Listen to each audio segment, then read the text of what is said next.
And more on Biden's performance. Monmouth University released their latest poll to find out the nation's top concerns for families. And almost half of Americans named either inflation or gas prices as their biggest concern.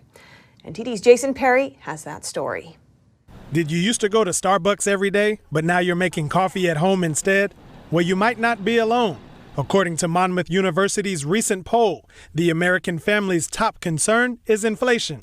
Joseph Tresavani, who is a senior analyst at fxstreet.com, explained why this is a major issue for Americans.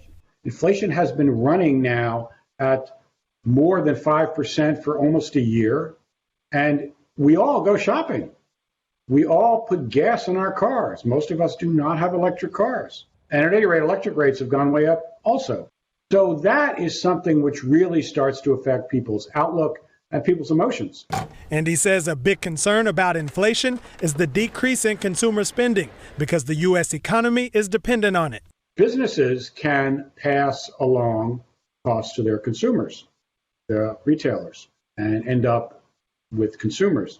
Government just taxes, so they don't really have to worry too much about spending money, and they float more debt. But for the consumer, most people do not have access to increasing their income simply because prices are going up. He mentioned that a lack of consumer spending could lead to a recession, and that's what the markets are positioning for now.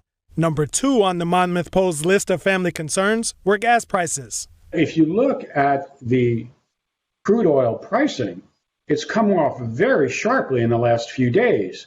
The reason is because energy markets are now pricing in a recession. Recession, as I said earlier, means less demand for all things, less demand for energy. 3 weeks ago, oil was around 120. It's now well below 100.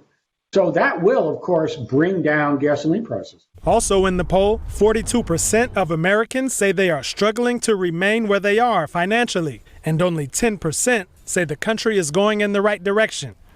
Jason Perry, NTD News.